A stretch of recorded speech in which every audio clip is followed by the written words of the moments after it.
First question, please. My name is Neil Greenfield with AAP. I'm the cybersecurity team lead for our smart grid effort. Excuse me. One of the questions I have is around working with vendors. A lot of the focus around smart grid is smart meters, but that's not the entire environment of the smart grid. We've been working a lot with distribution automation vendors, volt var control vendors, et cetera. And a lot of those vendors have stated that when we put out our RFPs and RFIs for security requirements, they come back to us and say that, well, the other utilities are not asking for that stuff. Why are you asking for it? So AAP is a major vendor. They're lying. I know, Ward. Yes. But that's what they say. Is there an effective way to basically, I don't know what the word is, but trying to get them to more effectively put in the security controls for those distribution grid management assets? One of the ways that I found the most effective, because I run into the same thing that you run into, even I'll be talking to somebody that's another company, and they're like, oh yeah, we put these security requirements in, and they said that nobody's ever done it. And I'm like, well, they just left my location, and they put them in, right?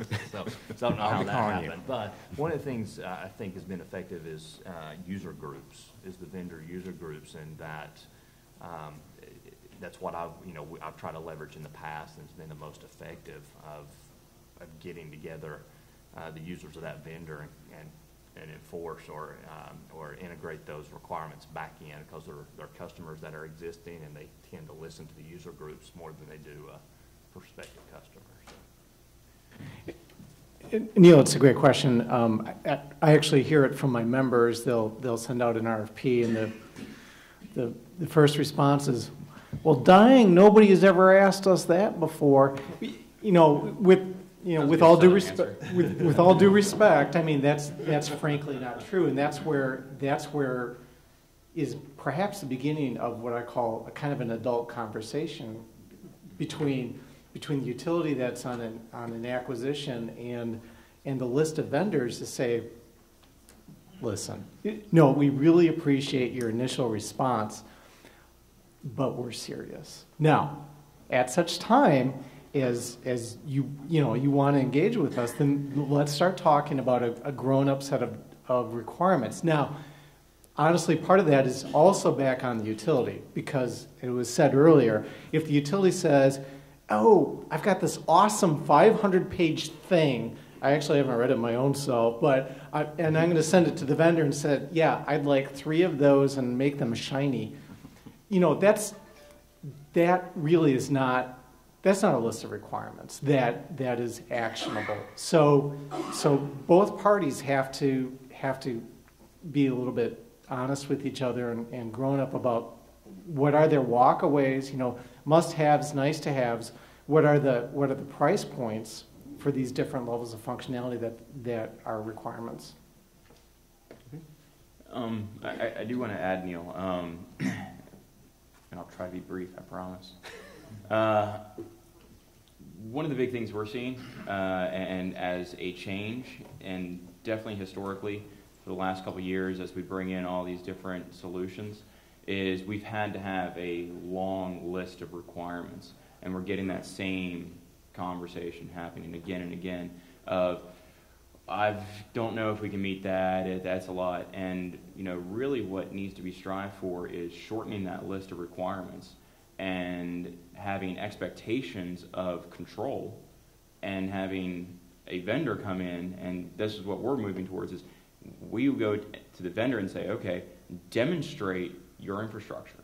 Demonstrate to us that you are taking our best interest in mind, you have a secure solution, and while it's been nitpicked by us in our business, we can actually, it's been audited, it's been tested externally, not by us, and we don't have to do the work, basically. And that's one of the big things that I think that's currently changing. We're seeing it in some of our vendors, where they're being much more proactive. They have the audits, they have the testing that it's already been performed, so that way we can shorten our list of requirements, because it's changing from us having all the details and saying we need all this stuff when we don't really need it. It's just that the gap has been so great for the last many years. We've adopted this long list of requirements, and now it's moving towards, hopefully, more of a control aspect and much more manageable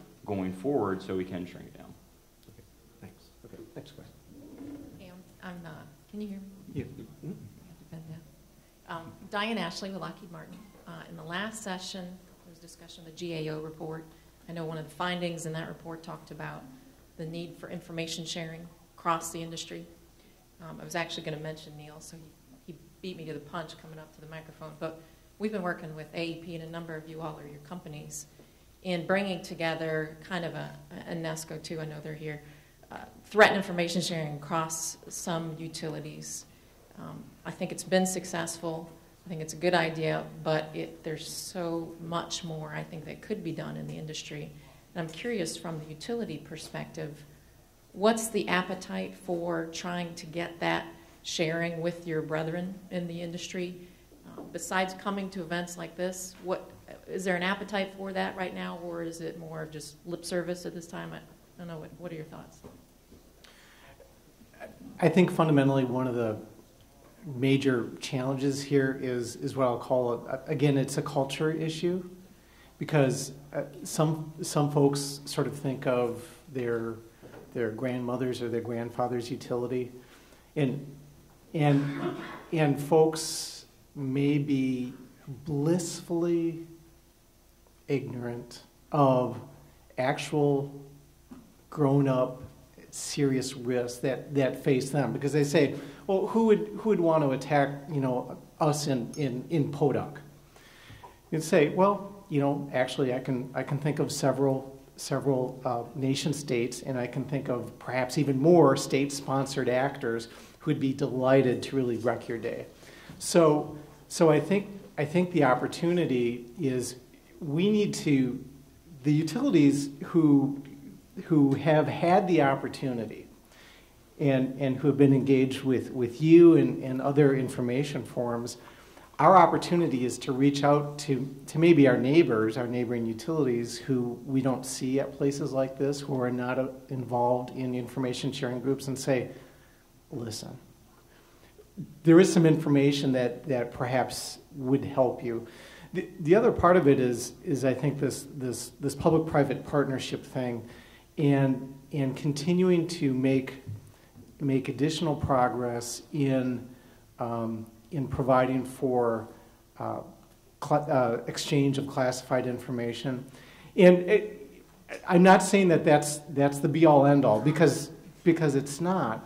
But to the degree that you can have the right conversation with the right people in the utility and help disabuse them of life in Mayberry, and help them understand that there's real risk that they can actually take steps to mitigate, then we can make progress.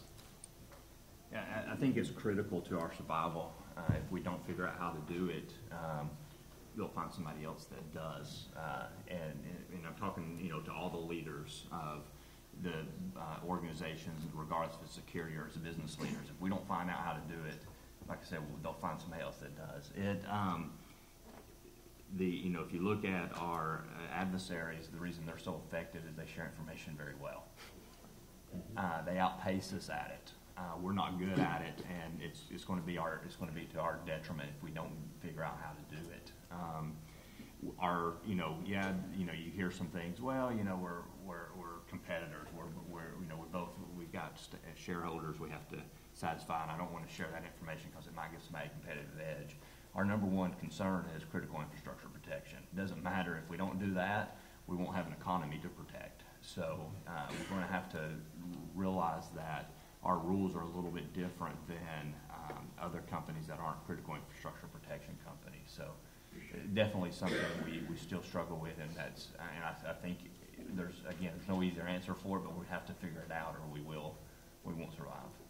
Well, and one last comment too, since we do have some of the regulators, or at least involved in that industry, you know, what we've heard a lot as a concern is we want to share information, but we don't want our wrists slapped as soon as we do because we've exposed a weakness. So that's another thing that we're going to have to tackle as an industry. Right, there's two there. You know, that's the safe harbor component of how do we share.